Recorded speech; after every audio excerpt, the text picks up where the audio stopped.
ভাই এই নদীটা দেখতেছো? এই নদীতে একটা জলপরি আর জলপরা থাকে।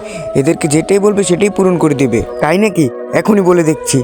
হে জলপরি, হে জলপরা, আমার উইশ পূরণ করো। তোমরা কোথায়? তাড়াতাড়ি আসো।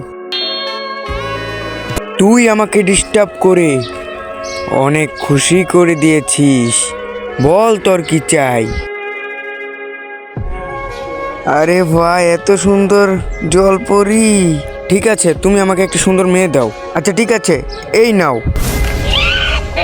ও মা গো, আবে এটাই তো শক্তি। এটা তো একটা পেতনি। আবে চল এখান থেকে। এ কোনো উইশ পূরণ করতে পারে না, এর কাছে তো শক্তিই নাই। থামো থামো, আমি তোমার উইশ পূরণ করতেছি। আবে তুই করতে পারবি না? আরে আমি করতে পারবো। আরে তুমি করতেই পারবে না। আমি শপথ করতেছি, তুমি যা চাইবে আমি তাই দেবো। সেটা দেখার আগে বন্ধুরা, মহান আল্লাহ তাআলাই আমাদের ভালোবাসেন। তো তোমরা যদি মহান আল্লাহ তাআলাকে ভালোবেসে থাকো, ভিডিওতে লাইক দিয়ে চ্যানেলটিকে সাবস্ক্রাইব করে দাও। ঠিক আছে, তোমার জলপরি আমাকে দিয়ে দাও। বাবু আসছি আমি। বাবু দাঁড়াও।